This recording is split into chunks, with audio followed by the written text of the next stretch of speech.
Back live, Mayor. All right. All right. Welcome to the November 4th, 2020 Arcata City Council meeting. First, we had a closed session, and before our regular City Council meeting, we had this closed session. There's nothing to report out from that closed session. All right. As I said, good evening, and thank you for viewing the November 4th regular meeting of the Arcata City Council. The City Council meeting is being held as a teleconference in response to local efforts to reduce the spread of the COVID-19 virus.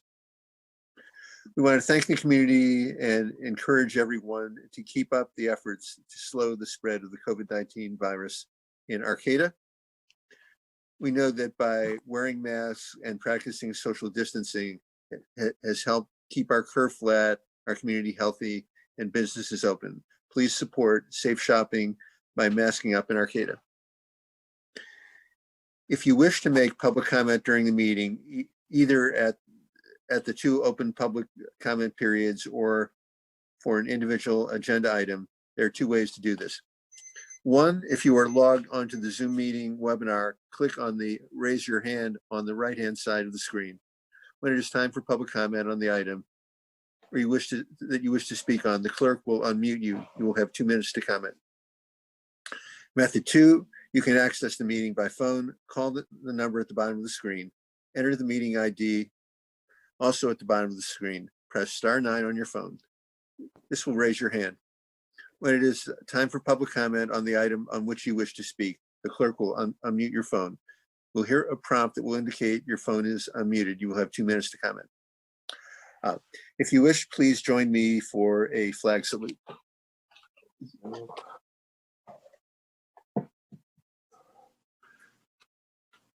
I pledge allegiance to the flag of the United States of America and to the republic for which it stands, one nation, under God, indivisible, with liberty and justice for all.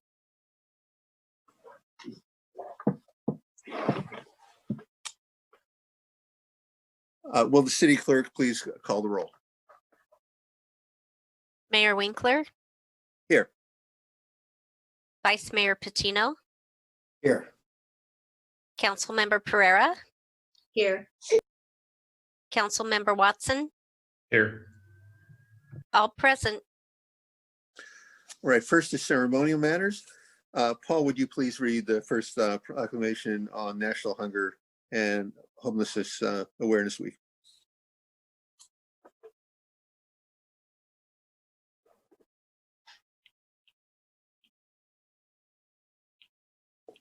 Okay, here we go. This proclamation is from the City of Arcata in recognition of National Hunger and Homelessness Awareness Week, November 15th through the 22nd, 2020. Whereas people from all walks of life, including families with children, employed and unemployed workers, elderly residents, veterans, disabled individuals, and youth are impacted by hunger and homelessness. And whereas the community recognizes that hunger and homelessness continue to be a serious problem for many individuals and families living in Humboldt County. And whereas the aim of the National Coalition for the Homeless is to eradicate homelessness by solving the root cause of it, to educate the public about the many reasons people are hungry and homeless, including the shortage of affordable housing for low-income residents, and to encourage support for organizations committed to sheltering, providing support services, as well as meals and food supplies to the homeless and hungry. And whereas the theme of the National Hunger and Homelessness Awareness Week 2020 is being homeless is not a crime. And whereas the California Center for Rural Policy reported in their Humboldt County food assessment that more than 31% of adults experience food insecurity, while 37% of households with children experience food insecurity. And whereas more than 1 in 6 Americans, 18.2%, said there had been times over the last year that they didn't have enough money to buy food that they or their family needed. So now, therefore, be it proclaimed, City Council, City of Arcata, that November 15th through the 22nd, 2020, is National Hunger and Homelessness Awareness Week and encourage all people in the community to work together to find meaningful solutions for these problems. Dated November 4th, 2020, signed by Michael Winkler, our mayor. Thank you. And Sophia, could you go ahead and read the proclamation in recognition of Adoption Awareness Month? Whereas every child deserves a loving, culturally sensitive, and permanent family. Sadly, there are many children in Humboldt County, the state of California, and worldwide who do not have the comfort and security of having their essential needs met by the adults in their lives. These children are waiting for an adoptive parent to help meet their needs. And whereas around 430,000 children are in foster care in the United States, more than 1/5 of them live in California. In Humboldt County, there are around 400 children in foster care. Many of these children will need permanent adoptive homes. And whereas Adoption Horizons has been providing services to children and families for 37 years, assisting families who are waiting to adopt children domestically and internationally, and providing them with the guidance, education, and support to be successful parents. Now, therefore, be it proclaimed that the City Council of the City of Arcata recognizes the month of November 2020 as Adoption Awareness Month. The Council encourages Arcata's residents to support and celebrate families who adopt and to remember the children who are still waiting. Signed today by Mayor Michael Winkler. All right, thank you. And Brett, would you read the proclamation in recognition of National Hospice Month?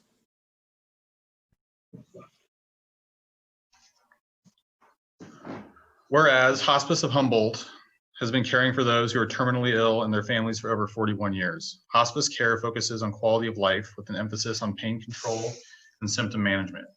Patients receive heartfelt care so they can live peacefully in their home or at the Ida Emerson Hospice House, surrounded by their loved ones. In the last year, Hospice of Humboldt served over 660 patients and their families in Humboldt County. Whereas the Hospice of Humboldt staff, including physicians, nurse practitioners, registered nurses, social workers, home health aides, chaplains, physical therapists, dietitians, and volunteers, remain committed during the ongoing public health crisis to providing patient-centered care, honoring the wishes of their patients. And whereas Hospice of Humboldt provides grief support services and information to our entire community, including support groups, one-on-one counseling, and counseling for businesses and schools. And whereas Hospice of Humboldt believes that when further treatment is no longer the right answer, hospice can provide new hope for a comfortable end of life and dignity. Hospice provides a life-affirming environment where patients can find meaning and purpose at the end of life. Hospice of Humboldt encourages everyone to learn more about the options available for the last stage of life and to share their wishes with their family, loved ones, and healthcare professionals. Now, therefore, be it proclaimed by the City Council of the City of Arcata that November 2020 is National Hospice Month. The Council wishes to congratulate and thank Hospice of Humboldt for increasing awareness of the importance of hospice care and for providing these essential services in our community for the last 41 years. Dated today, November 4th, 2020, and signed by Mayor Michael Winkler. Okay. Thank you, Brett. Next is the annual report from the Transaction and Use Tax Oversight Committee.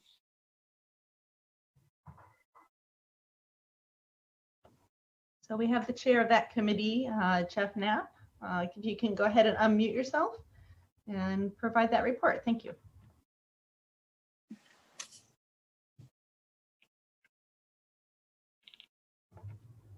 Maybe I can help you unmute. Unmute. Okay. Perfect. There you go. Am I here? You are perfect. Okay. Well, anyway, well, good evening, and thanks to the council for giving the Transactions and Use Tax Committee, or TUTOC, this opportunity to report on last year's results. At the beginning of our report, under the committee members heading, you'll find we have several vacancies, which we hope the council will fill. TUTOC was created in 2008 when Arcata voters approved Measure G, a transactions and use tax of 0.75%. Promotion of the tax promised voters the funds raised would be prioritized 2/3 for street repair and improvement and 1/3 for public safety. At that time, full staffing of the police department was especially important, with the department down 7 officers due to budget restraints. Measure G also created an ongoing oversight committee, which is this committee, for the use of Measure G funds. Our committee realizes this 2/3, 1/3 ratio can't be held hard and fast. While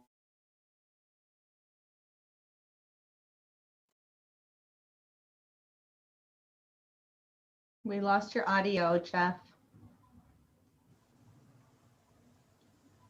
We'll give you just a second to see if you come back on. Andrea? I'm here as well. Can continue onward if we don't get Jeff back.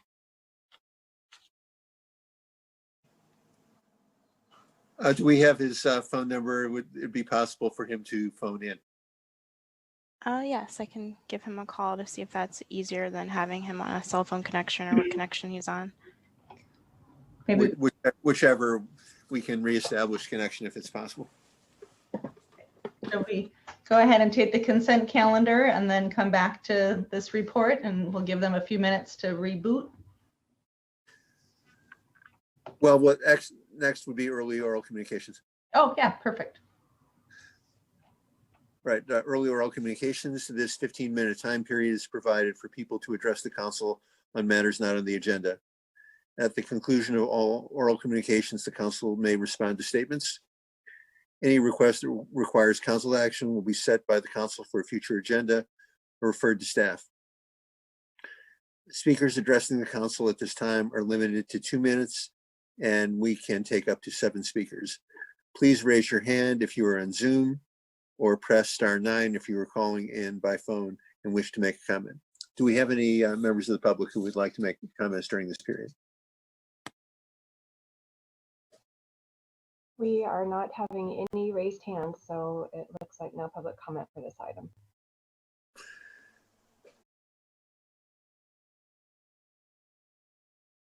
Andre, if we get a call back from Jeff, let me know. Otherwise, I'll proceed with the consent calendar. All matters on the consent calendar are considered to be routine by the City Council and are enacted in one motion. There is no separate discussion of any of these items. If discussion is required, that item is removed from the consent calendar and considered separately. At the end of the reading of the consent calendar, council members or members of the public can request that an item be removed for separate discussion. A, approve the minutes of the City Council meeting of October 21st, 2020. B, biweekly report on general warrants. C, declare a continuation of the local emergency related to the coronavirus pandemic. D, declare a vacancy on the Transactions and Use Tax Oversight Committee due to absences for a term expiring September 30th, 2022, and authorize the city clerk to advertise and recruit individuals to serve on the committee. E, approve a proclamation in recognition of National Nurse Practitioner Week, November 8th through 14th, 2020.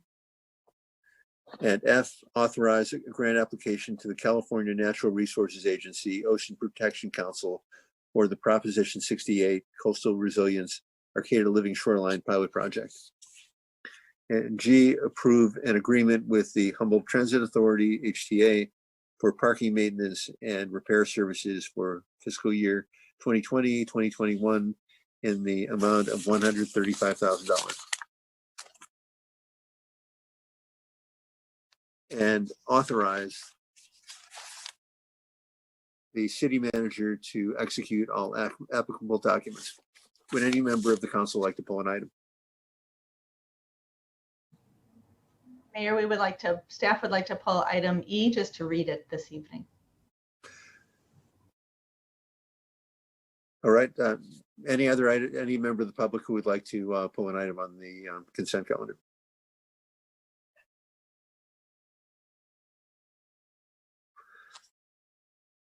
We do Right. not have, no. Okay. Councilmember Watson. Go ahead. I was going to make a motion to approve the consent calendar minus item E.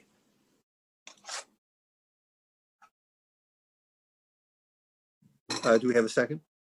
I'll second.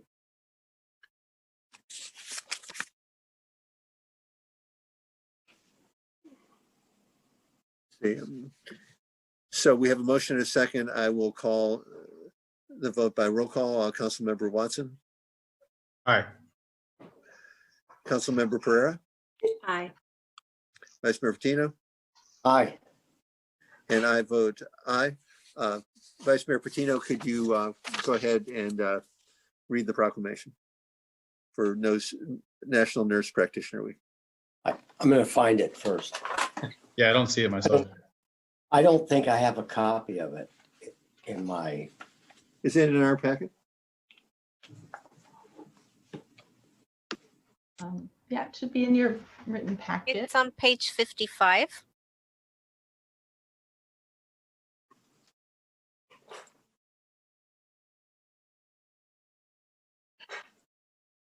I can go ahead and read it if you'd like, Paul.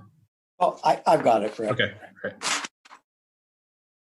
This proclamation from the City of Arcata is in recognition of National Nurse Practitioner Week, November 8th through the 14th, 2020.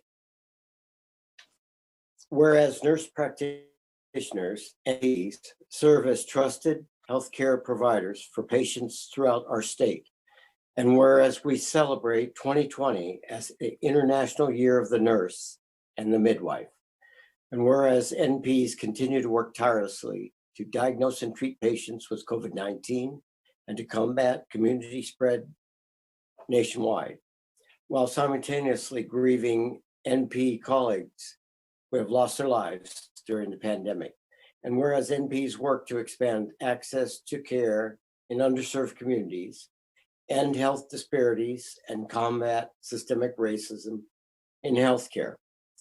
And whereas NPs provide high quality primary, acute, and specialty care services by focusing on health promotion, disease prevention, health education, and counseling, guiding patients to make smarter health and lifestyle choices every day.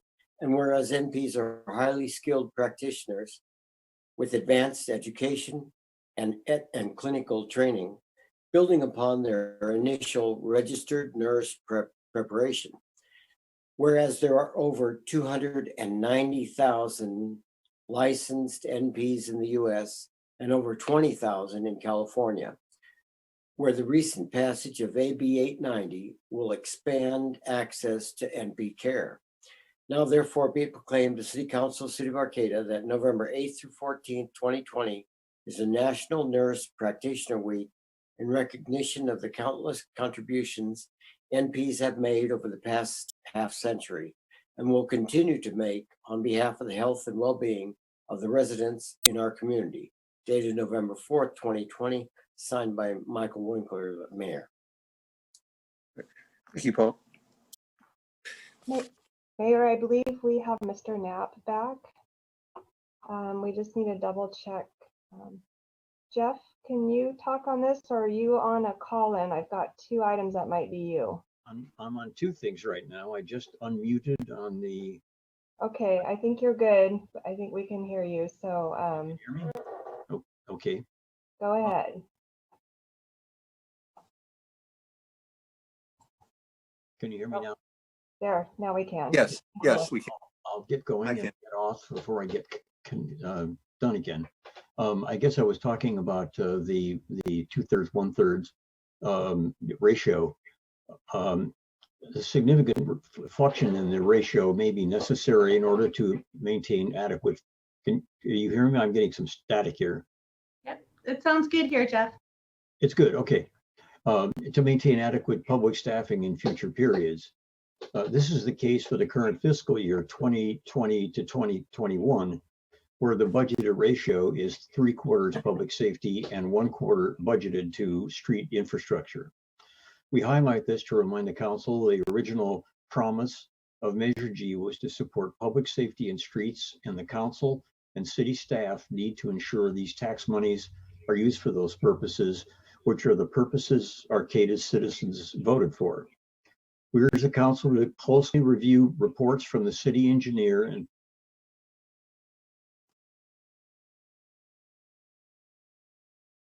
Okay, we lost you again, Jeff.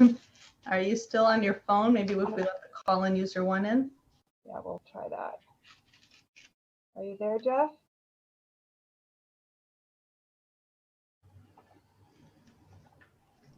You can try on your phone. Is perfect. Go ahead. How am I doing now? Excellent. Sounds good. Oh, okay, let's get this going then.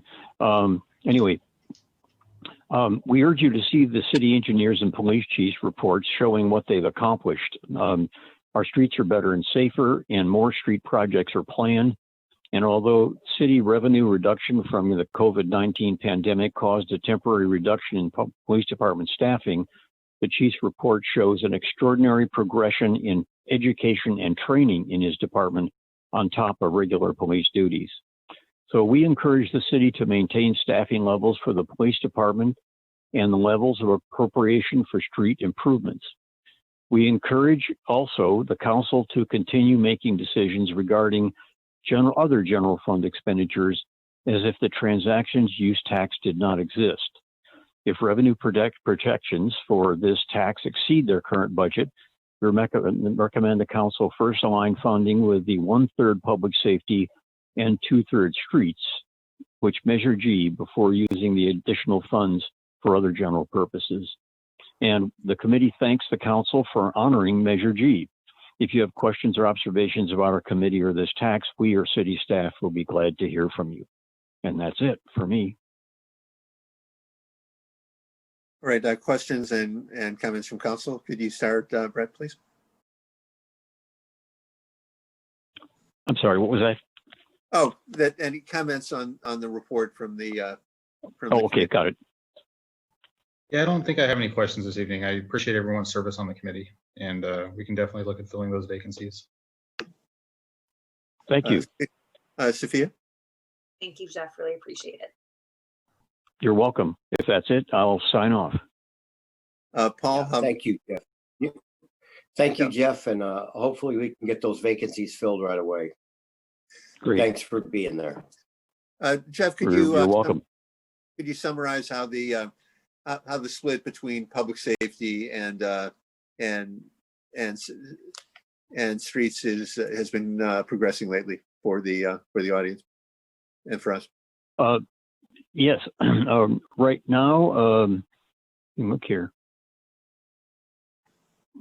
Right now, it's been 3/4 and 1/4 in terms of 3/4 for public works, streets, and 1/4 for safety, police protection. So it seemed over the years that a lot more of it was going to public safety and smaller amount to streets. So it looks like it's moved back to a higher proportion for streets of late. Can I It make looks a that way. correction on that? It's 3/4 to public safety for this budget year for fiscal year 2021. I'm sorry. And then 1/4 for students. Thank you, Jeff. You mentioned it earlier. It's just a I correction. apologize. Yeah, no worries. I'm mixing the two up. No worries. 3/4 public safety and 1/4 for street infrastructure.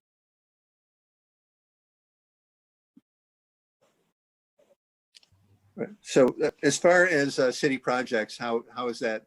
I don't know if Andrea or Jeff or Karen can answer that. Is how are we doing as far as being able to cover the needs of the city as far as street maintenance and reconstruction? Do you want me to answer some of that, Karen? Yeah. Good. Go ahead, Andrea. So I just wanted to touch upon that. So in this budget year, there have been significant reductions in some of our street projects. And even before this budget year, where we saw the drop off in revenues because of COVID-19, in our general fund, we went back for a couple of our projects to actually reduce the scope of those street projects. So there are reductions to try to save the general fund impact and the Measure G funding for the streets. In order to actually continue on with our street projects this year, we are heavily reliant on our highway users tax, our gas diesel tax funds, and our SB1 funding from the state. So we are relying on that and also dipping into our streets reserves in order to continue with our projects. As far as the significant impact that the revenue reductions have had this year, and making sure that Measure G funding is dedicated to general fund, with the majority of that being public safety. I looked at it in the report, but could you also sort of refresh us on where we're doing as far as, I don't remember what the metric is called, but it's basically a pavement condition index of whether we're able to maintain our streets at the current level, or whether we've had a deterioration or an improvement in the index of streets within Arcata.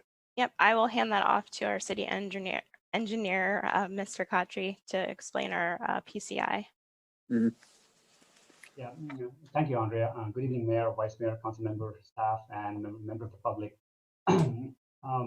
If you look at the scale that is in your staff report, it shows historically our PCI was in the range of 67. It wasn't the best, I would say, in 2015 when we did a lot of road projects, and it has dipped only few. In last 5 years, I would say 65.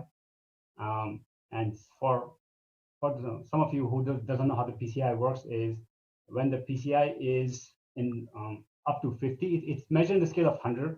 It's 1 to 50 is very bad. 50 to 70 is good, and anything more than 70 is excellent. And we've never been excellent in the history of Arcata, but we've been maintaining our city streets in the range of 67. And we've been doing that in the last 5 years. We have done a great job of maintaining that PCI. It has dipped to 63, 64 last year. But again, we did some pavement and slurry project over the last 2 years. So we just redone our model. And as of yesterday, after doing the project that we did, right now our PCI is again back to 67. However, looking at the fundings for future, the way it is, we may not be able to achieve that if we are not able to spend the same amount of money. Generally, we spend in the range of $1 to $1.5 million every year on the street capital project and maintenance project. Last year and this year also, we were able to do some of that because we were fortunate enough to get money from gas tax and SB1. But next year, that may not be the case. So we want to make sure that we have some money through Measure G in future so that we are able to keep our PCI in the level of 67 or better. On page 29 of the packet, I was looking at the table, which is titled Current PCI by Functional Class. Mm-hmm. Yeah, so you're showing arterial is 75, which is very good. Collector at 56, which is good. Residential local is 64, which is also good. And then proposed private non-county, I'm not familiar with that one, which is the gray bar. Trying to find my report here. I memorized that.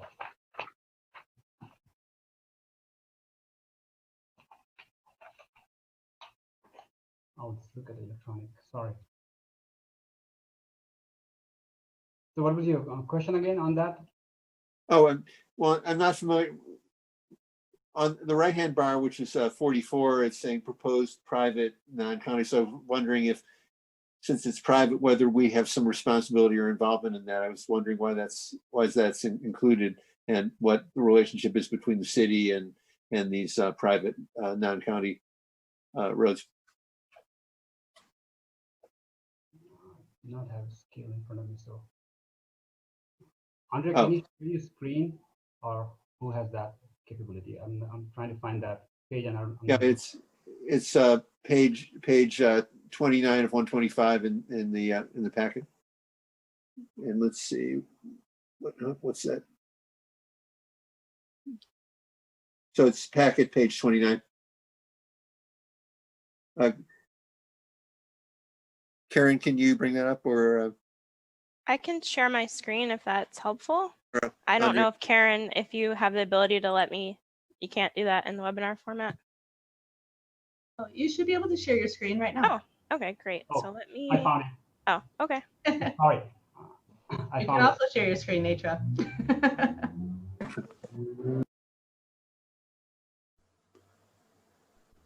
So that everybody knows what we are talking about. So That table in the center of the page. So those are like a private and local streets, like a residential, like a very local street. I think there are like minor streets, like alleys and all that stuff. So that would be something that it's just for our information, but it's not something that the city is responsible for? No, we are responsible for those as well. But they are like not only local, I would say like a super local street, like a alley or small street that comes to a major street. So I think it's just unfortunate titling that the PCI classification system uses. That's a little bit deceiving, that they are not really private. They are city-owned right-of-way areas. So are those, what I would assume that that's low priority compared with the others, since they're not. Yeah, those are like a least priority streets that we do. Mainly we focus on collector, major roads and arterials. Those are our main focus for when we try to spend money. And local street projects, like for example of that, one of the private / non-county roads would be Park Avenue, which has a very less residents, and it's we don't put as a capital project, but we do that as a in-house project. Our city, we will purchase the asphalt and our city crew will pave those streets.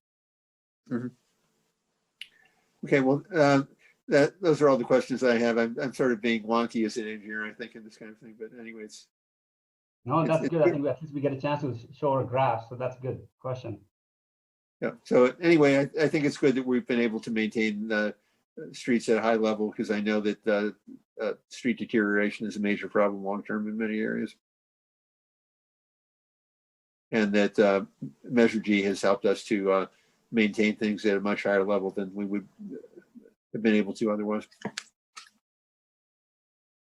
Right, so those are all the questions I have. If no other member of the council has a question, or There was a committee member, Steve Cole, who joined in, I think was here to help answer questions, and I think had something that he wanted to add to a question that was asked. Is that correct, Steve? Go ahead and unmute yourself. I was just going to offer to fill in for Jeff if he could get back online. That's fine. Thank you. All right, thank you. okay, well, Yeah, Michael. Yes, Michael, Paul here. I just wanted to say the curb cuts on 6th and I believe it's 6th and 5th and and 7th and I really appreciate that happening. And you know, all around downtown, it's been years looking at that and hoping that they'd finally get done. And I really appreciate to see this happening. Whether or not it's coming out of Measure G, I'm not sure, but I'm glad it's happening. So I just want to say thank you. Just to respond on that, yes, some of the money does come on the sidewalk project through Measure G historically also. So I would say yes, we should be thankful to Measure G for those work, and that is part of our annual sidewalk project that we just are in progress.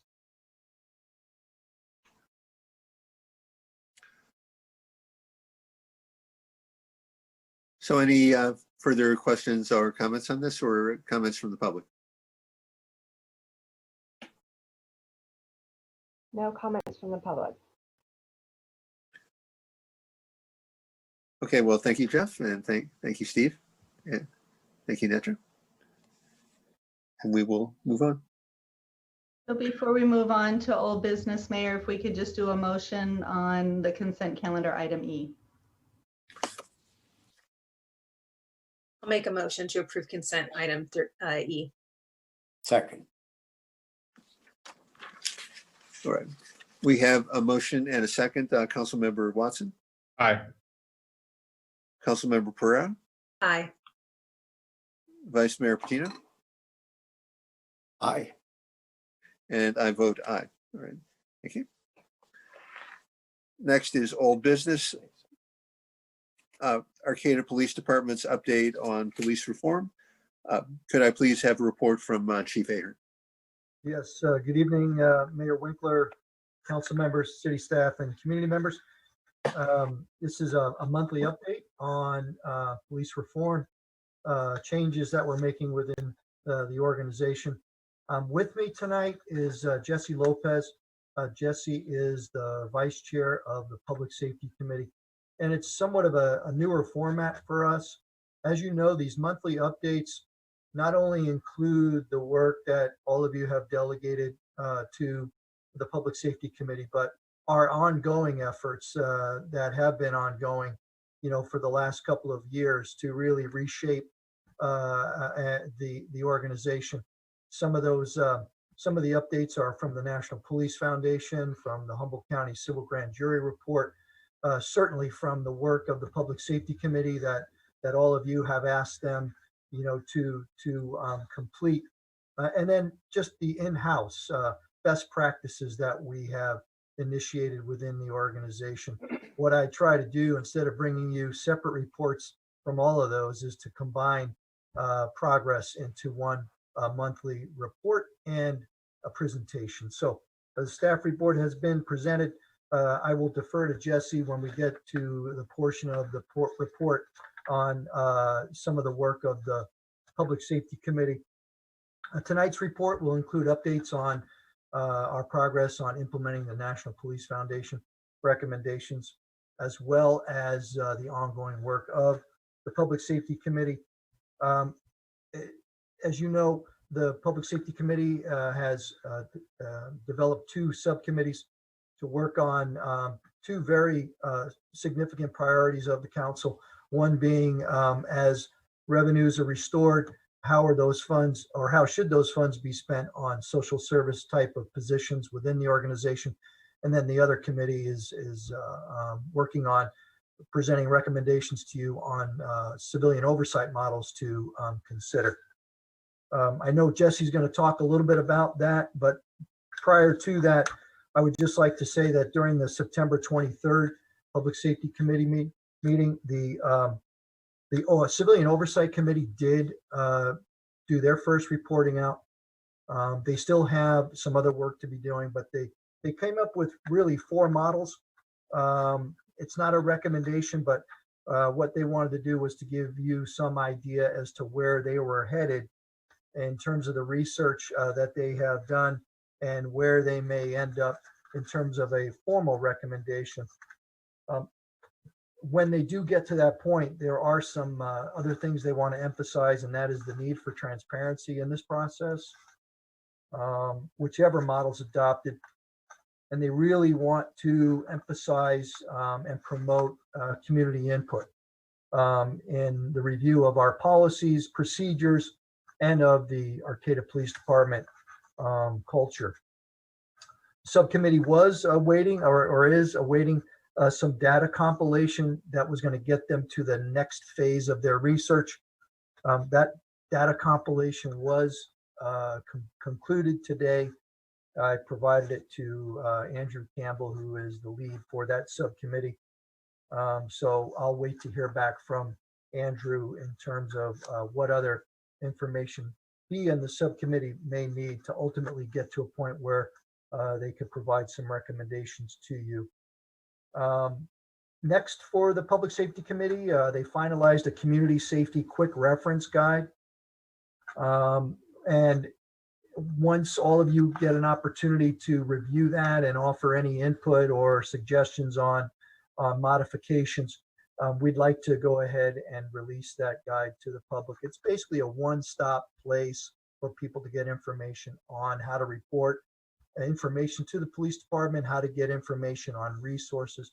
And there's also some tips on personal safety as well. And I think Jesse wanted to talk a little bit more about the quick reference guide as well as the work of the subcommittees. So Jesse, if you're on, if you want to talk about those 2 items, please go ahead.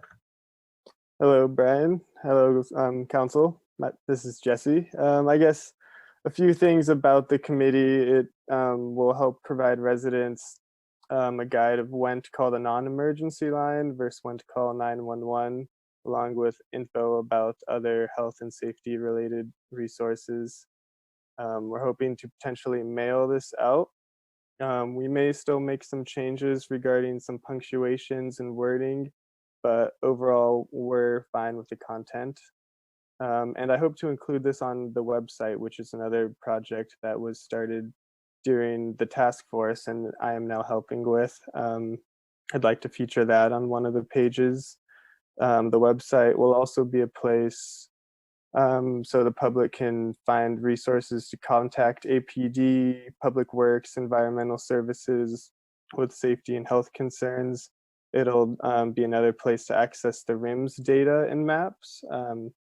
And it's still in development, but I've been in contact with Dylan about getting it hosted under the name safearcata.org.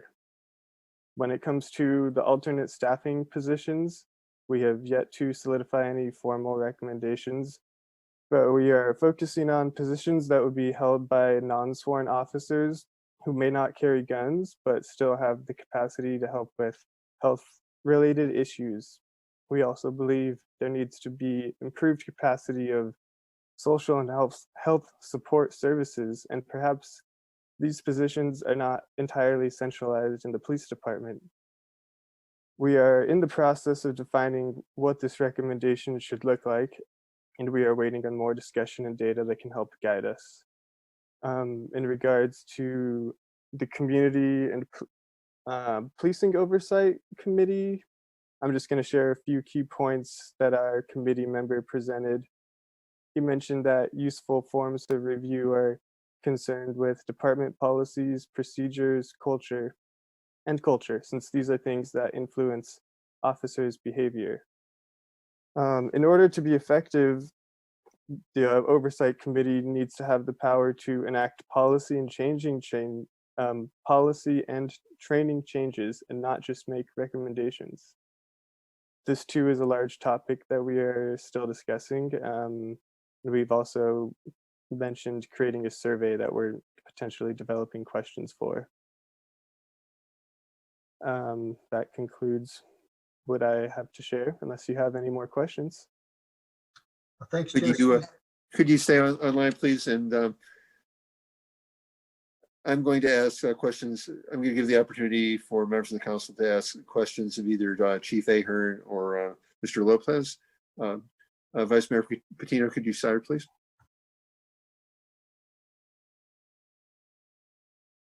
Yeah, Michael, or Jesse, actually, when I look at the form, I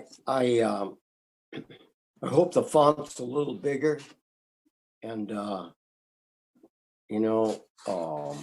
maybe the picture of Arcata looking down G Street could be a little smaller, because when the font, if you're in an emergency and you look at it and you can't quite read the stuff, it doesn't really help. So I think it's great to have this. I'm a little concerned that as a quick reference, it may not be as quick as I would expect it to be, probably because of the font and the detail. So I don't know. I hope you can have a chance to look at that. I didn't really write any particular notes outside of having some difficulty trying to read all this and then look at it and say, oh, is it or is it not something that should be non-emergency? So as this proceeds, before we put it totally into print, I think we need to get some agreement on the emergency, non-emergency stuff. For one of the things said something about gunfire in here. It said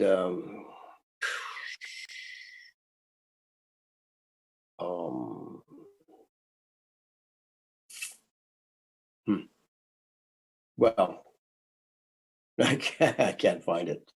Sorry. Anyways, it's just the font, and maybe trying to make it a little briefer so that people would actually use it. Maybe it could turn into a refrigerator magnet. So thanks. Thank you for the input. This pamphlet has been in development for years now, and I'm hoping to at least include it on the website in its draft form when it does go out for revisions.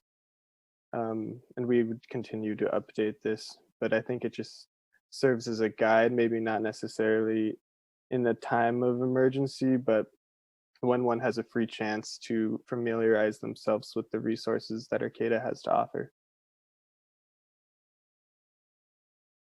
Councilmember Watson? Questions or comments? No, I don't have any. Thank you. Councilmember Pereira? Nothing to add. Thank you. Great work on the pamphlet. I think it looks really good. I think it has a tremendous amount of information in small space. One thing I was interested in is if this could also be put out in Spanish and in Hmong, which are the most common languages other than English in this area, I believe. That's a great suggestion. We do have funds available for Spanish translation right now through our National League of Cities grant. And so I'll see if we can work with our grant administrator on the Spanish translation.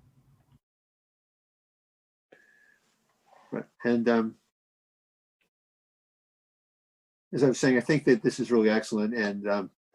And one thing that I think that could help would be if this were available laminated, so that people could put it up on some other surface and have it available, and it would be that way it would be durable and long lasting. We can definitely do that, Mr. Mayor. And these are great suggestions. And, this is also, and obviously the staff report goes into a little bit more detail on some of our updates on training and progress on 3 additional National Police Foundation recommendations.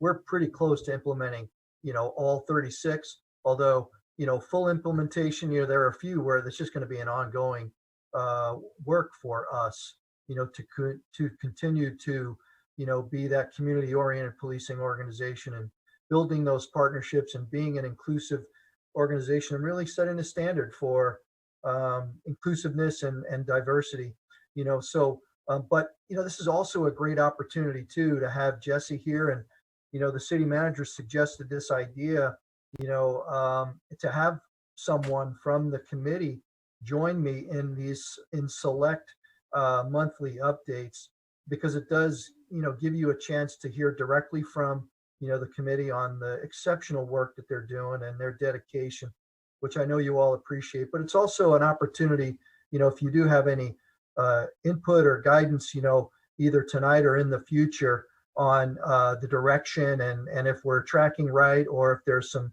some shifts and changes we should make in the direction, please, take advantage of that, because ultimately our goal is to present to you what it is you're envisioning, as the Public Safety Committee continues to do their work. So thank you all for the input tonight. I have one other comment too, that in looking at your report, that you laid out what the types of review for citizen complaint would be, and with a spectrum from one end to the other in terms of the power that the oversight board would have, from having direct authority to implement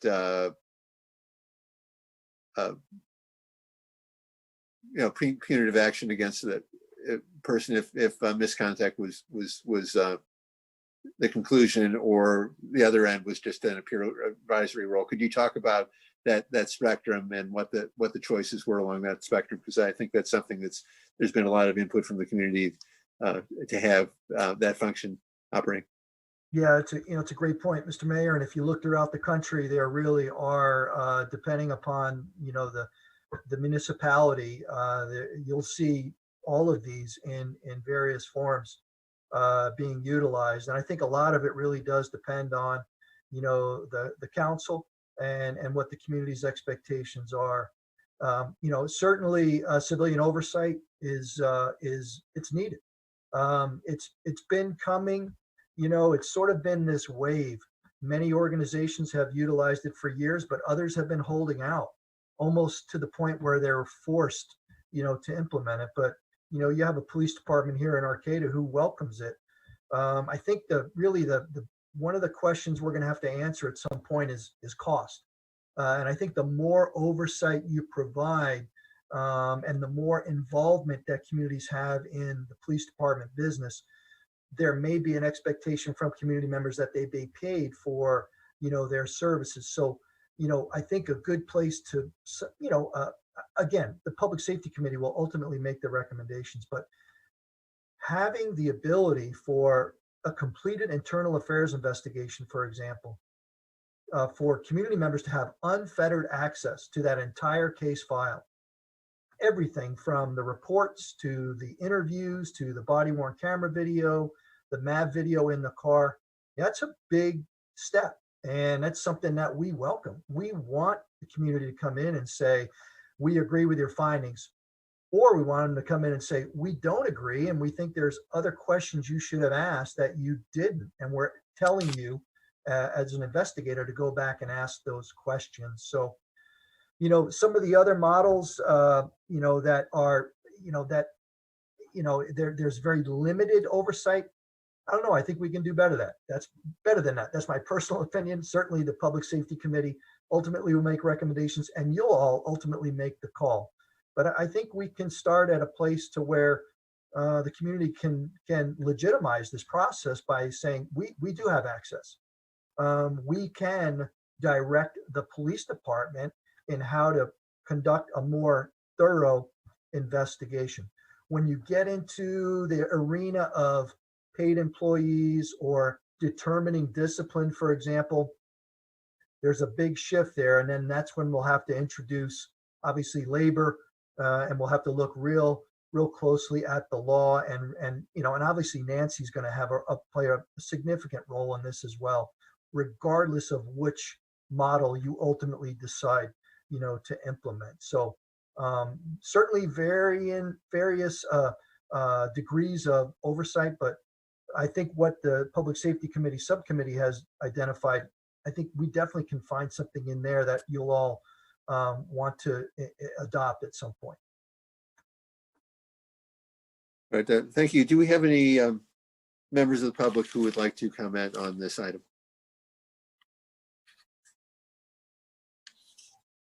A reminder, if there is any members of the public that would like to comment on the item and you're logged into Zoom, click on the raise your hand on the right hand side of your screen. It doesn't look like we have any call-ins, so I won't go over that. Does not look like we have any public comment on this item there. Michael, I had something to say. As a general law city, what's our limit on what the police citizen oversight committee can do? I mean, I understand there is a limit for general law cities. And I just hope that we're making sure we're paying attention to that and that we don't dream up something that we're not allowed to do because we don't have a charter.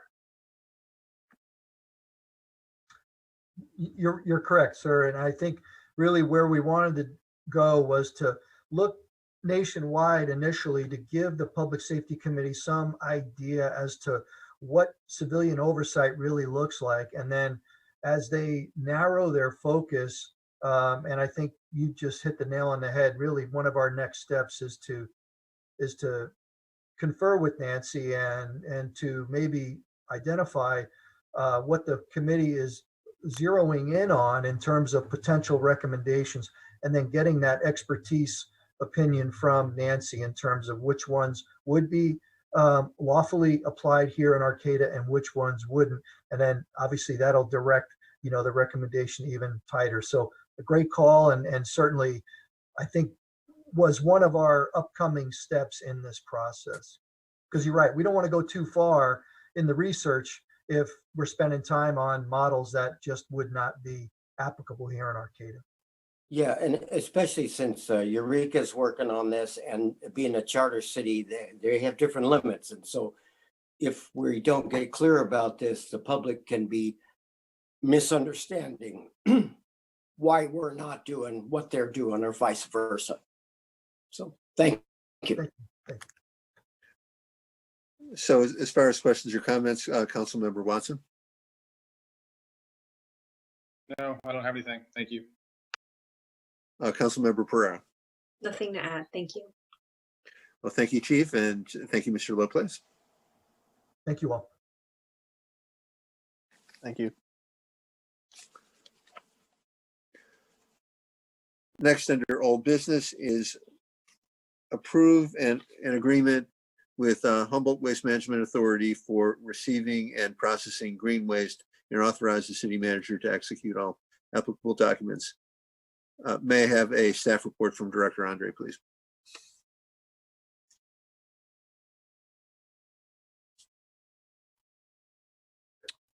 Yes. Good evening, Mayor and members of the City Council. This is the an item for requesting your approval of an agreement with Humboldt Waste Management Authority for receiving and processing green waste and authorize the city manager to execute all applicable documents. This is the same item on August 10th we brought to the City Council meeting to present this agreement. We received some feedback from council members, and we hope in the staff report and in a revised agreement, we've covered the questions and issues that arose at that meeting. One aspect is we attached the agreement with HWMA and Mad River Hardwoods, their direct agreement, so you could see that what that agreement looks like. And Deputy Director Neander also attached some trends in the use of the green waste facility. So we're here to ask or answer any questions pertaining to that. There was a third-party attorney that was brought in to review the agreement, and city manager contacted the attorney and worked with them closely on that review. It didn't result in any substantial changes, but it did result in some changes, and city manager can cover those if you like. The language was changed within the agreement to clarify that this is not a free service, free drop-off. There's rates for bundled curbside and recycling service that covers the facility use of the green waste facility on West End Road as part of what's being paid already. So that language was changed to say no extra charge or additional charge beyond what ratepayers are currently paying to use the facility. There was a question about the administrative fee charged by Humboldt Waste Management Authority to administer this agreement, and it's predominantly staff time to administer our agreement and to issue invoices and things because they are the primary entity under agreement with the waste management or with the green waste facility.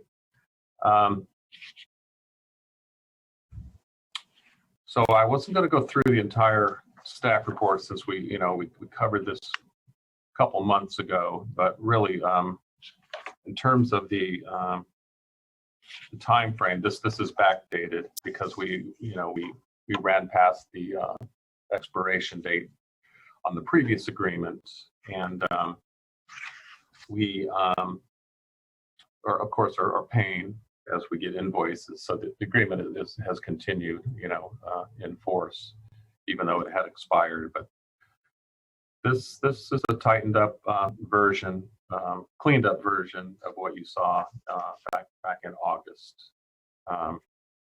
So this term, the way it states, it's December 1st, 2019, so it's back a year. Runs through December 31st, 2021. And we can extend it by mutual agreement for an additional 2-year term. The rate is $59 a ton, which is adjusted annually. And I mentioned the admin fee that is part of this agreement. Part of that tonnage is 5%. previously, we worked with the operator to tighten up the system, you know, and that's basically the usage of the system. You know, the facility, Bad River Hardwood's facility, or West Green, takes not only self-haul green waste from Arcata residents, which is controlled through a mechanism of proof of garbage service in Arcata and limited numbers of use before you have to pay for additional use. And the facility also takes what Recology Arcata, you know, collects at the curbside for a certain number of customers who choose to have that convenience of pick up at the curbside for green waste, and that's also brought to the facility and as part of the total.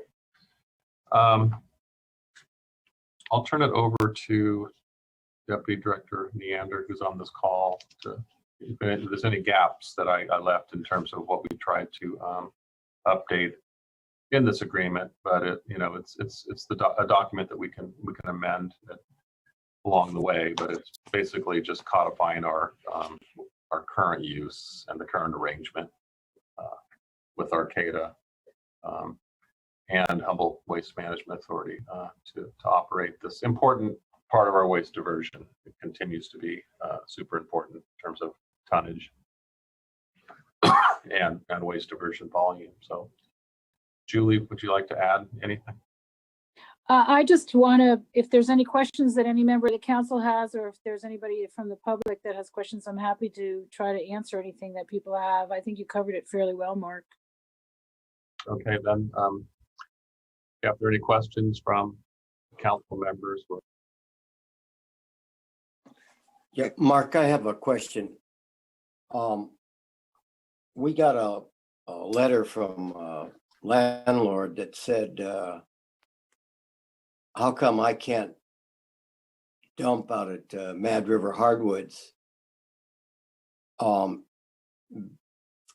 Even though I don't pay the garbage bill, my tenant pays the garbage bill, why can't I, as the landlord, dump from that address? And I just wondered if you had any thoughts about that, or some way that landlord could use that, or is that appropriate?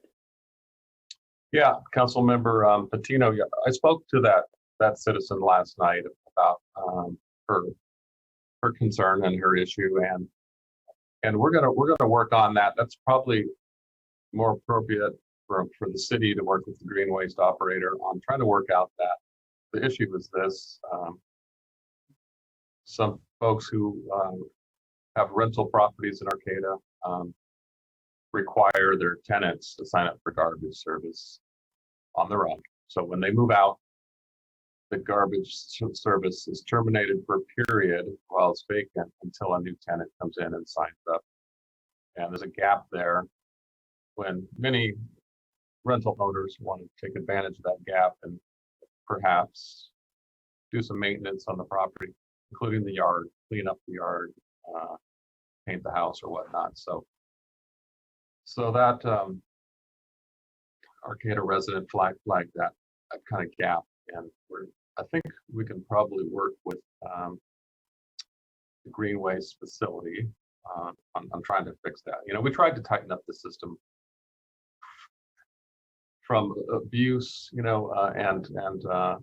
make it fair as we could, just because they thought they were getting excess volume that wasn't appropriate from out of the city residents as well as in-city residents. So that's something I don't think it needs to be reflected in this agreement, but it's part of the overall program. I think we'll take some steps to see if we can remedy that, because it's obviously we want diversion, and we don't want to complicate things and trip people up. But that's kind of a small loophole. So, Brett, do you have any questions? Thank you, Mark. Sure. Do you have any questions or comments, Ben? I was just hoping we could highlight any additions or the changes that the third-party attorney made Sure. or suggested. Yeah, I would be happy to do that. I'll just go ahead and pull it up. You've probably all seen those zillion things that I didn't finish today on my screen.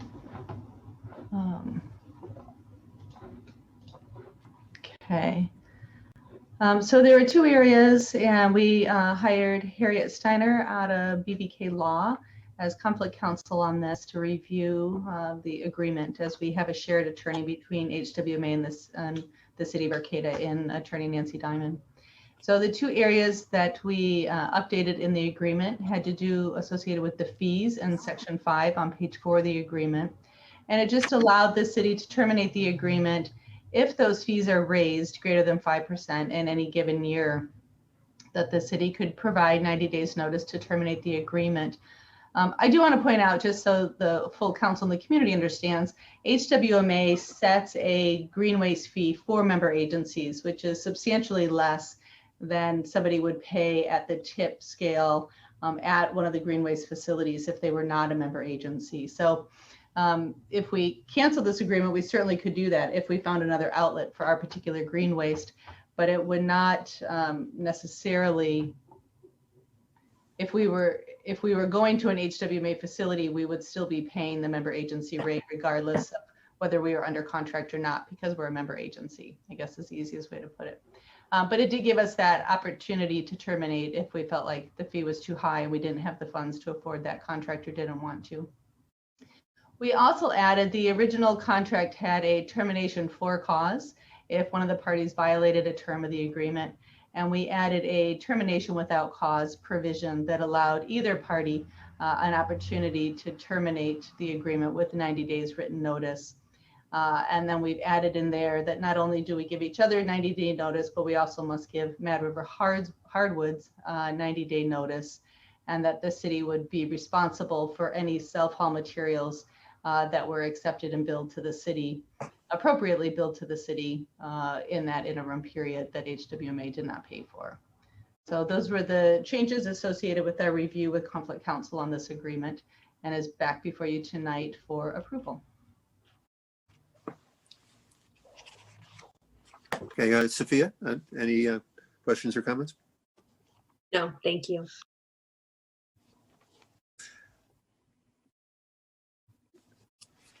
So, Mark, could you just sort of summarize when the what the limit is in terms of how much people can use the service in terms of quantity, and what happens when it reaches the threshold? Yeah, I'll turn to Deputy Director Neander. I believe it's 24. Yeah. It's 24 cubic yards per calendar year. And so any, customer for the city of Arcata's universal garbage system can deliver 24 cubic yards of green waste. And then once they've hit that limit, then they have to pay like any other individual or business who would be delivering to Mad River Hardwood. So the first 24 cubic yards is no charge because it's covered by this agreement. So this agreement pays for that delivery, but once that's exceeded, then they have to use their own funds to pay for any additional that they bring in a calendar year. Okay, thank you. Do we have any members of the public who want to comment on this item? We do not have any public comment on this item. Right. So any further comments or questions for council?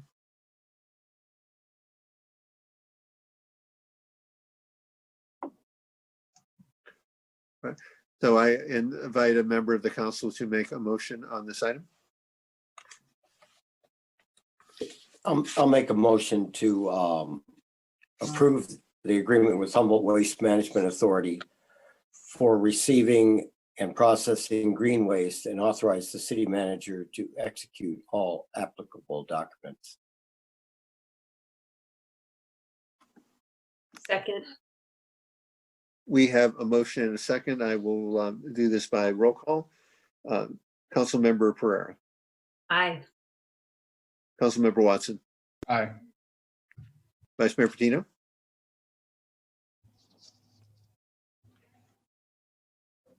Oops, aye. and I vote aye. So thank you to Mark and Julie.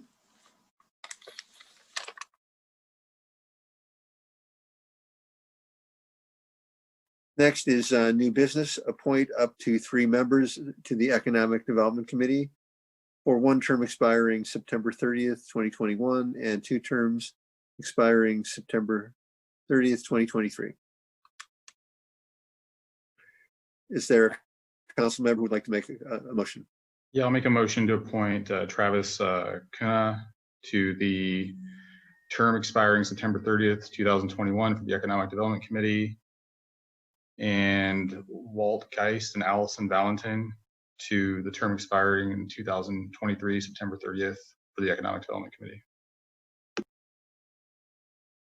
Second. Any further discussion? And do we have any members of the public who would like to comment on this item? There is no public comment on this item. All right, we have a motion and a second, and I will do this by roll call. Councilmember Pereira. Aye. Councilmember Watson. Aye. Vice Mayor Patino. Aye. And I vote aye. So congratulations to the new members of the Economic Development Committee. We certainly need your input in this difficult economic and time of health crisis and pandemic. Right. Next is new business item B. Conduct a public hearing to receive input regarding the unmet transit needs and direct staff to forward all comments to the Humboldt County Association of Governments, HCOG. May I have a staff report, please, from City Engineer Khatri? Actually, I'm going to take over tonight, Leanne. So good evening, Honorable Mayor, City Council members, staff, and public. Annually, the Humboldt County Association of Government reviews unmet transit needs through a multi-jurisdictional public hearing process throughout Humboldt County. As part of this annual process, HCOG encourages member entities to conduct separate public hearings to receive local comments. Comments can be also received by mail, email, telephone prior to December 31st, 2020 to be included in this year's report of findings. You can send the comments regarding the Arcata Mad River Transit System, AMRTS, directly to City of Arcata, attention Leanne Schutzley, Arcata Mad River Transit System at 736 F Street in Arcata, or telephone at 707-822-3775, or email me. HCOG also will receive comments directly on unmet transit needs until December 31st, 2020. And you can address that to the HCOG office, attention Marcella May, 611 I Street, Suite B, Eureka, California. Their telephone number is 707-444-8208, and her email is also on her website. So comments generated during the public hearing process are to be submitted to HCOG for inclusion in their annual unmet transit needs report of findings. Public input will then be put into one of 3 categories: that there are no unmet transit needs, or that there are no unmet transit needs which are reasonable to meet, or that there are unmet transit needs, including those that are reasonable to meet. The adoption of the final HCOG report of findings will occur early in 2021. And then you also have an attachment there. And I did want to mention that I have replaced flyers on all the buses. They're on the transit center. So the information is readily available for people there. And obviously the transit center is staffed, so we can be a face-to-face also. And I believe that Marcella May is also on the telephone for any questions or comments. Thank you very much. See, I will now ask questions from the council, starting with Vice Mayor Patino. Yeah, I have no questions. I just am looking forward to hearing the unmet needs. Councilmember Pereira, Nothing to add. Thank you. Councilmember Watson, I do not have any questions. and I do not have questions. Do we have any members of the public who want to comment on this item? There is no public comment on this item.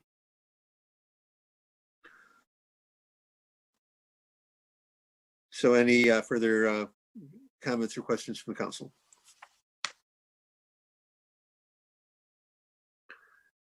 And do we have a motion from the council then?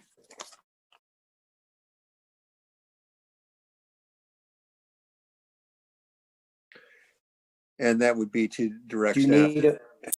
Yeah. Yeah, we would need to. Okay, I'll make a motion to direct staff to forward all comments to the Humboldt County Association of Governments, HCOG. And we'll take comments up until December 31st, 2020. Second. We have a motion and a second. Vice Mayor Patino, Aye. Councilmember Pereira, Aye. Councilmember Watson, Aye. and I vote aye. So thank you, Leanne. Thank you very much. Good evening. Next is item C, presentation and discussion on the Redwood Empire Municipal Insurance Fund REMF merger with Public Agency Risk Sharing Authority of California, PARSEC, to create the California Intergovernmental Risk Authority, CIRA. May I have a staff report, please, from Assistant City Manager DeMello. Thank you, Mayor. Good evening, Mayor and council members. Before we turn it over to REMF General Manager Amy Northam, who will be doing the bulk of the presentation this evening, I just wanted to start with a brief background. Redwood Empire Municipal Insurance Fund, or REMF, is the insurance pool that the city belongs to for all of our risk and liability coverages, as well as our health coverages. The REMF pool is made up of 15 Northern California cities, and Arcata happens to be the furthest one north, and then it includes cities all the way down to city of Cotati, would be the furthest one south. The city of Arcata has been a member of the REMF pool since 1986, and each of the 15 member cities that have representatives that sit on the REMF board. And for us, that is myself and City Manager Karen Deemer. REMF has been working with another municipal insurance pool called PARSEC in evaluating the potential of a merger for the two pools. And Amy, as the general manager for REMF and the general manager for PARSEC, along with executive board members from both of the pools, have been assessing the potential thoroughly and for some time now. And at the last quarterly board meeting for REMF, the REMF board did vote to proceed forward with the merger. So Amy is here this evening to give some background on that and some additional actions that will be coming before the City Council, most likely at your next meeting, to be able to move forward with the merger. So with that, I will go ahead. I will go ahead and ask Amy to come on, and she's, I think, going to share her screen as well for the presentation. Amy. Great. Thank you, Jeanette, for that introduction. Good evening. My name is Amy Northam, and I am the General Manager of REMF. I'm here to discuss the merger of REMF with another organization just like us called PARSEC to create a new JPA called CIRA. You have a copy of a formal presentation that I prepared, but I'm actually going to go off script a little bit and just talk to you about this. And I've put the presentation together kind of in what, when, where, a type of format. And I certainly welcome questions at the end that you may have of REMF, of PARSEC, or of the. So let's talk a little bit at first about who is REMF.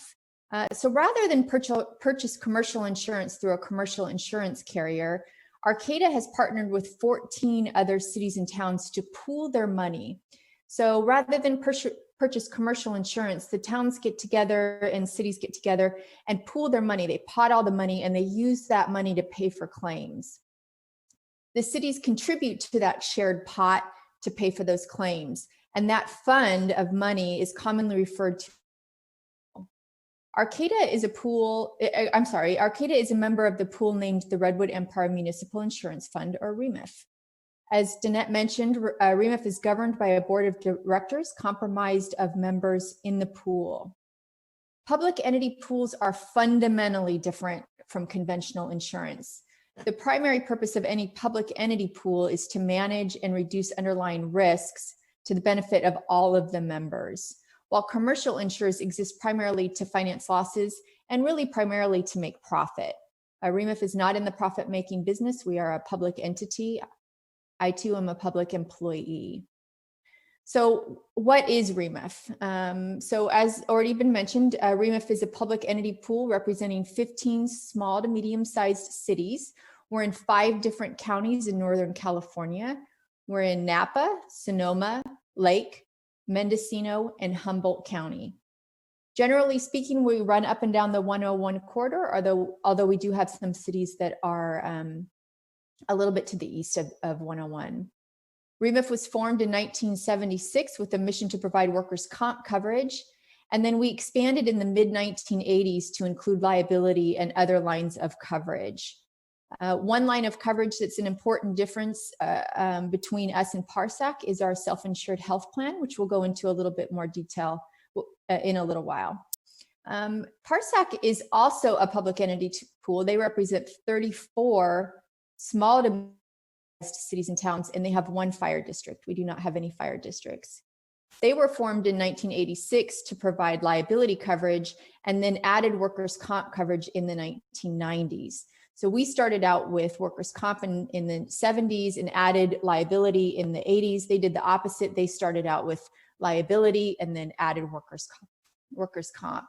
PARSAC has added other lines of coverage as well since that time. PARSAC and REMF provide pooled, so that pooled money, liability program, pooled workers' comp program, and then we provide coverage for group purchased property coverage, auto physical damage, cyber liability, and other benefits. However, REMF has a pooled medical health program, unlike PARSAC that I mentioned before. The 2 pools are remarkably similar. We share similar philosophies. We both focus on financial stability. We both have boards that are conservative with their funding and their investments. They share a similar philosophy to have discussions that are both constructive and collaborative. We encourage participation from the members and balance member interests with those of the pool working towards a greater good. We also share a similar culture. Both pools believe that the pool is member-owned, member-governed, and member-driven.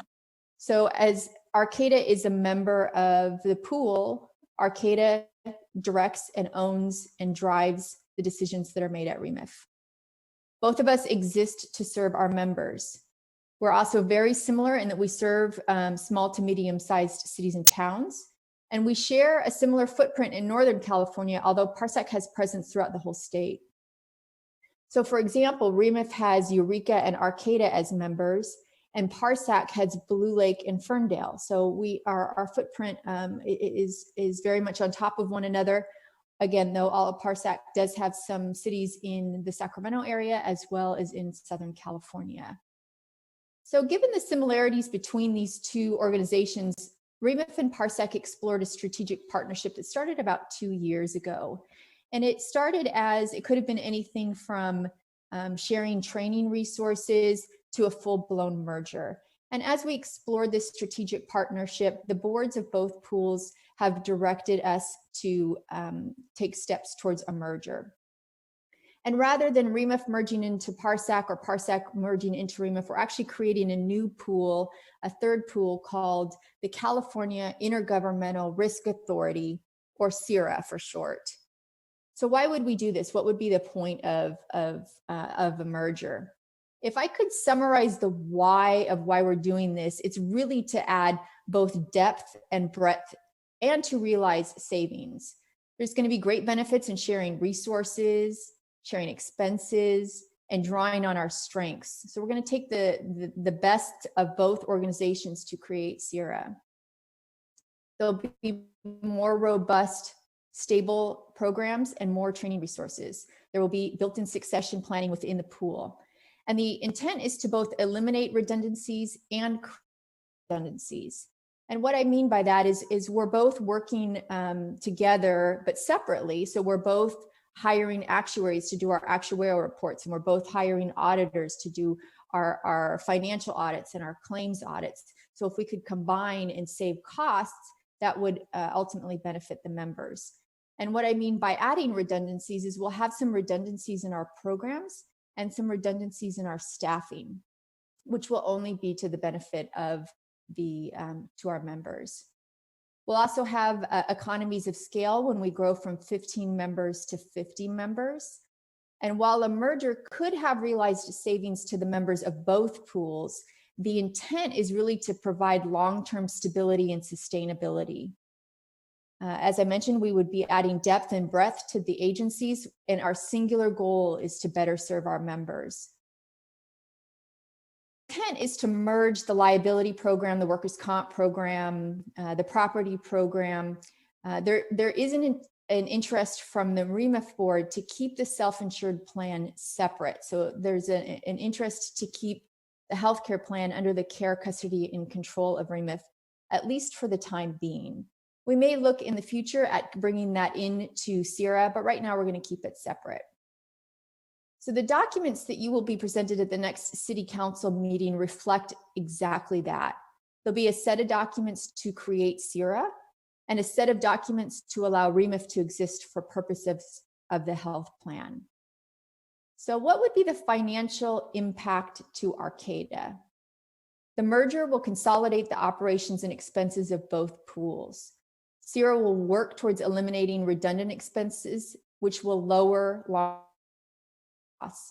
Consolidating operations will also achieve greater economies of scale and improve service delivery. CIRA will be in a better position to leverage its larger size for better services, for better rates, and better coverage with service providers and excess carriers.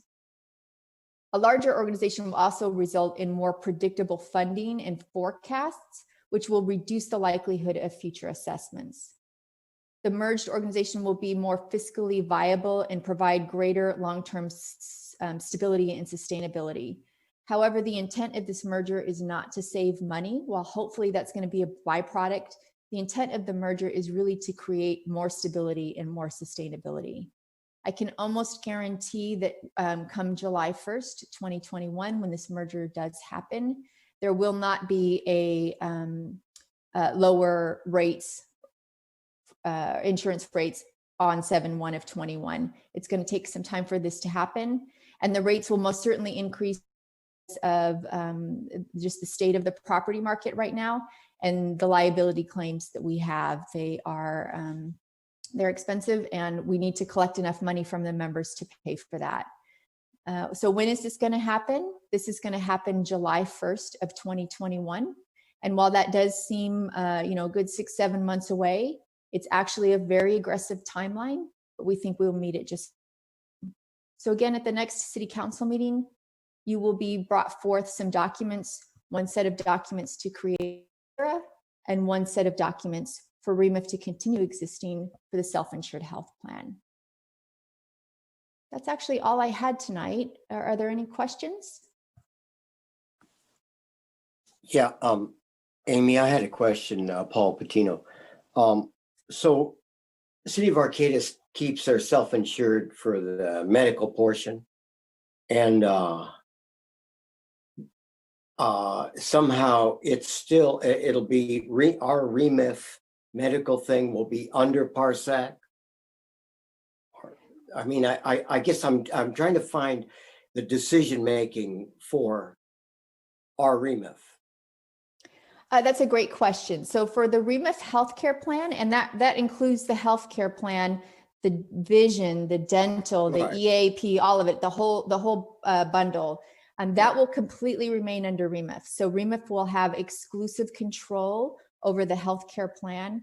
So our board members that sit on the REMF board now will continue to oversee the healthcare plan. So that won't change at all. It will continue to be under REMF. And several years down the line, if it makes sense to bring the Remif healthcare plan under the CIRA umbrella, that's something we'll assess at that time. But right now there's been interest to keep it separate. So that's exactly what we're going to do. So a follow-up to that is, so we're going to have a Remif board to run the Remif self-insured. Will those same people be on the Parsec or the new groups board? Yes, absolutely. Great question. So that's really up to the city of Arcata if they want to have the same board members on the Remif board as on the CIRA board. But I would venture to say that most cities those individuals will be the same. Okay, thank you. Absolutely.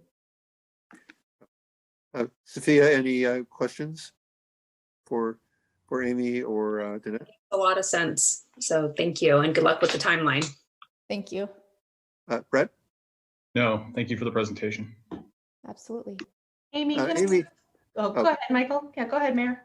the question is, will Remif and Parsec continue to exist as separate organizations, or at some point will they all merge into CIRA? For right now, we will maintain separate organizations. The primary purpose of us keeping the separate organizations is for that health plan, for the Remif health plan. But a secondary piece of that is what we call our tail claims. So right now we're getting lawsuits in, we're getting claims in, and Remif is stepping in and representing the cities in those. When the pools come together and merge into CIRA, it's going to be on a go forward basis. So claims that are happening right now will actually keep and stay under Remif, while the new claims as of 7/1/21 will go under CIRA. So the Remif will continue to exist for the purposes, we call those our tail claims. So Remif will continue to exist for purposes of the tail claims, and Parsec actually will continue to exist for purposes of the tail claims as well. So they will continue with their claims that are already in existence now. And again, a few years down the line, when some of those claims wrap up, workers' comp claims tend to some of them kind of linger for a really long time. We have some workers' comp claims that are close to 30 years old. But liability claims tend to wrap up in about 5 or 6 years. So in a few years, we'll definitely look at that again and say, does it make sense for us to keep maintaining these separate organizations, or do we go ahead and merge that as well? But that's a decision probably 8 years down the line. So you're talking about moving on. It sounds like, other than the health insurance, the idea would be to move all the functions of Remif and Parsec into CIRA. Correct. Yes. Mm-hmm. Amy, can you clarify, because my understanding was the new CIRA board with 50 agencies ultimately would try to pare down the size of that board. So at some point we might have representative board members that not every single city within CIRA would hold a seat on that board. Has that changed? So that's a great question, Karen. So actually the CIRA board will be all 50 members. So every member of CIRA will have a vote on the board, whether you're the largest city or the smallest city. And the merged organization actually has some very large, a very large city with over 200,000 residents, and one very small city with 1 employee. And all of those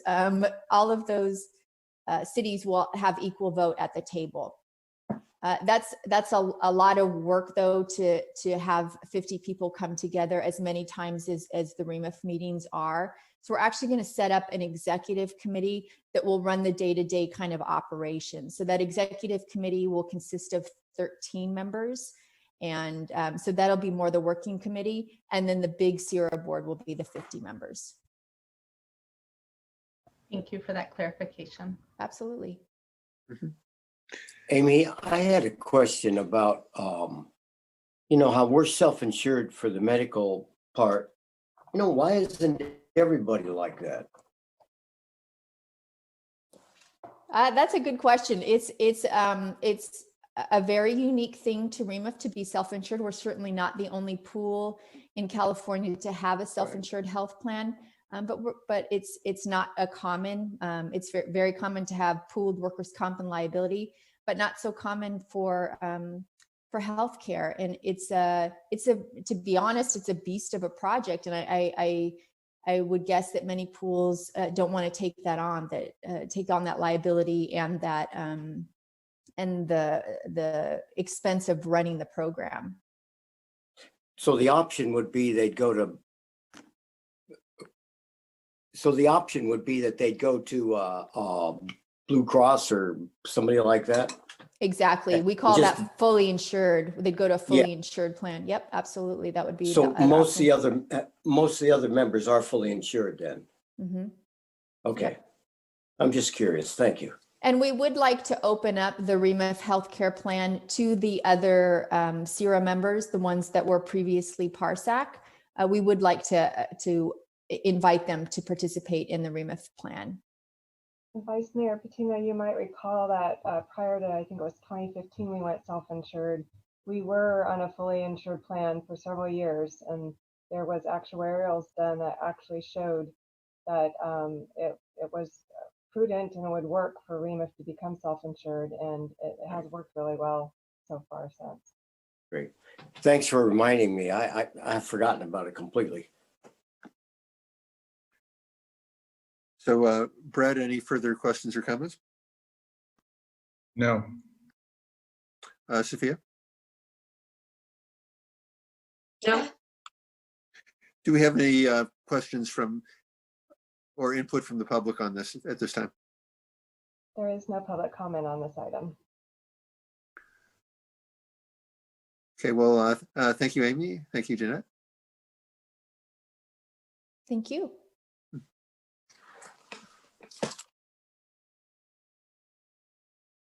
Next is oral and written communications. This time is provided for people to address the council on matters not on the agenda. Please raise your hand if you are on Zoom, on the Zoom webinar, or press *9 if you are on the phone line and you would like to make a public comment. Speakers are limited to 2 minutes. When it is your time for public comment, the clerk will unmute you and invite you to speak. Do we have any members of the public who want to make comments at this time? We do not have any public comment. Right. So I will close public comments. And next is council and staff reports. So do we have any reports from staff at this time? Karen? Yeah, I think I just wanted to comment a little bit on last night's election. I know there's still numbers coming in, but our Measure A and B both look like they're passing by very safe margins at this point. And in particular, our Measure A, the Arcata Open Space and Parks Parcel Tax, really was an effort, and I don't mean to call you out, Councilmember Watson, but was led by Councilmember Watson and 2 high school seniors, Zoe Andre and Vivian Gerstein, in our community. So just really wanted to send a thanks out to the 3 of them for their efforts, really in kind of reinstilling the future of Arcata's parks and recreation resources. So we're waiting on final numbers to come back, but it also looks like Measure F passed, so our fire district will be better funded moving forward as well. So with that, turn it back to you. All right. As far as council and staff reports, Vice Mayor Patino? I have no report tonight. Thank you. Council Pereira and Son? Someone just couldn't stay away. Yeah, just a couple things. We have a Humboldt Waste Management Authority meeting next week. So after that, I should have a more thorough update about CRV buyback and what's happening with that here locally.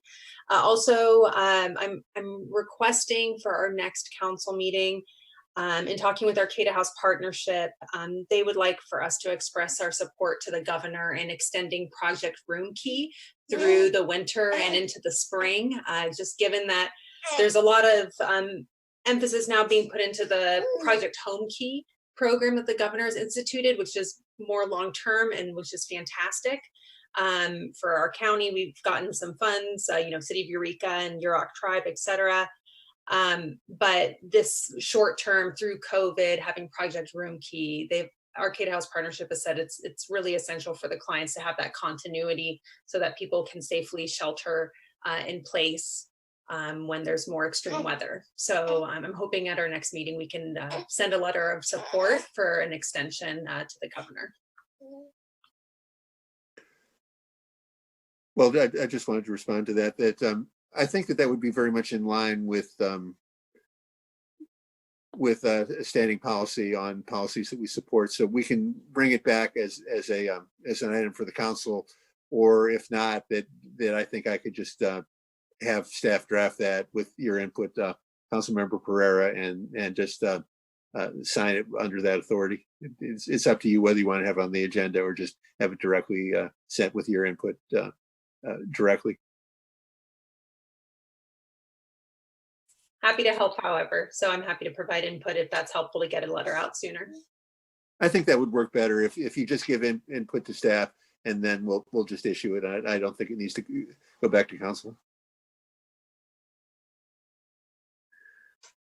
All right. Any further comments? No, thank you. All right, Councilmember Watson. No, I don't have anything to report tonight. I was also happy to see the results of our local measures.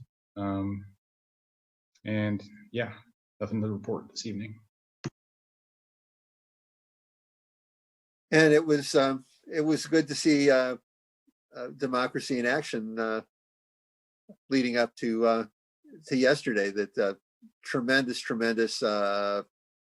public participation and level of voting that we haven't seen in the United States in many years, and that was really nice to see. And I certainly hope that everybody involved and all the candidates support letting the democratic process work, because that's what we need. I mean, at this time of some questions in public trust, I think that there's an extra responsibility to candidates, especially these high-level offices, to trust the process and to trust the people of this country. So I have nothing further, and we are adjourned.